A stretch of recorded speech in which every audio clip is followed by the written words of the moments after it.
नमस्कार, स्वागत है आपका न्यूज 31 में। मैं आपके साथ अंशुता। आइए शुरुआत करते हैं एक खास खबर के साथ। मध्य प्रदेश के मदरसों में राष्ट्रगान को लेकर विधायक रामेश्वर शर्मा ने कहा कि जब स्कूल में राष्ट्रगान गाया जाता है पर मदरसों में राष्ट्रगान में क्या आपत्ति है। इसके बाद उन्होंने क्या कुछ कहा, ये सुनते हैं। मध्य प्रदेश के मदरसों में राष्ट्रगान को लेकर विधायक रामेश्वर शर्मा ने कहा कि जब स्कूलों में राष्ट्रगान गाया जाता है तो फिर मदरसों में राष्ट्रगान में क्या आपत्ति है। उत्तर प्रदेश में राष्ट्रगान की अनिवार्यता आदेश जारी करने पर विधायक रामेश्वर शर्मा ने मुख्यमंत्री योगी आदित्यनाथ को साधुवाद दिया। बोले, देश के हर नागरिकों को बाबा साहब के संविधान और राष्ट्रगान का सम्मान करना पड़ेगा। वहीं मदरसे में राष्ट्रगान को लेकर विधायक आरिफ मसूद ने कहा कि लोग किस तरह के बेतुके सवाल कर रहे हैं। नेशनल एंथम से न किसी को एतराज़ हुआ है, न कभी किसी को एतराज़ होगा। मैं खुद राष्ट्रगान गाता हूँ। 26 जनवरी और 15 अगस्त को शहर काजी सहित कजिया के लोग भी राष्ट्रगान गाते हैं। तुम मदरसों में गाने में क्या आपत्ति। इसलिए मदरसे मध्य प्रदेश के हो, मदरसे उत्तर प्रदेश के हो, मदरसे राजस्थान के हो, मदरसे महाराष्ट्र के हो, मदरसे हिंदुस्तान की भूभाग पर जहां भी हो, वो जमीन तो हिंदुस्तान की है ना। जिस हिंदुस्तान की जमीन पर स्कूल मदरसे बने हैं, अगर स्कूल राष्ट्रगान गाता है तो मदरसों को भी राष्ट्रगान गाना ही चाहिए। जो गाते हैं उनका स्वागत, और जो नहीं गाते हैं वो सोच लें, विचार लें। एक दिन राष्ट्रगान गाना जरूरी है और गाना ही पड़ेगा। बिना राष्ट्रगान के और बिना संविधान के देश नहीं चलता। दुनिया का इतिहास है। और जो राष्ट्रगान का समर्थन नहीं कर सकता वो राष्ट्र का सही नागरिक भी नहीं हो सकता। इसलिए राजनीतिक दलों, वोटों के भिखारियों, सोचो समझो और अपने राष्ट्रगान को सम्मान दो और सबको प्रेरित करो। तुम्हारी कूक हिंदू की हो सकती है, तुम्हारी कूक मुसलमान की हो सकती है, पर जमीन हिंदुस्तान की है। जब इस पर पैदा होते से इसका राष्ट्रगान गाओ।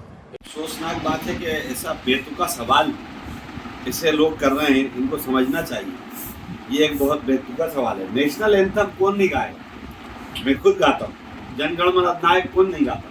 नेशनल एंथम से ना कभी किसी को एतराज रहा है, ना कभी एतराज हुआ है। और आपको बता दूं जानकारी के लिए कि भोपाल की कजियात में 15 अगस्त और 26 जनवरी को कोई भी चला जाए, वहाँ झंडा फहराया जाता है, वहाँ काई साहब, मुफ्ती साहब, तमाम शहर के लोग मौजूद रहते हैं और नेशनल एंथम गाया जाता है। ये विवाद क्यों लाया जा रहा है, क्यों बेतुकी बात की जा रही है, मुझे समझ नहीं कि भाई भोपाल में कुछ दुकानें 11:30-12 बजे खान पान की बंद हो जाती है। कुछ दुकानें लेट नाइट 2-2, 1:30 बजे तक खुली रहती हैं, जो गलत है। एक भोपाल है, एक कलेक्टर है, एक पुलिस कमिश्नर है। इसके नियम कानून एक करिए और सबको बताइए। ये लेट नाइट पर चौराहे पर दुकान खोलकर जमघट लगाना, भीड़ों को एकत्र करना, नागरिकों में दहशत पैदा करना और सड़क को जाम करना। कभी लेट नाइट कोई बहन बेटी अकेली ऑटो से आई या अकेली स्कूटी से आई, तब ऐसे समय उसके दिल पर क्या गुजरती होगी? वो कैसे उस रास्ते को क्रॉस करती होगी? क्योंकि जो दुकान वहां है वहां से तो पूरा 1 नंबर रेलवे स्टेशन के लोग आते हैं, 6 नंबर प्लेटफॉर्म के लोग भी वहीं से आते हैं। इसलिए कोई भी दुकान हो, जब सारी दुकानें 12 बजे बंद हो रही हैं तो मीट मटन की दुकानों का भी शटर 12 बजे डाउन होना ही चाहिए।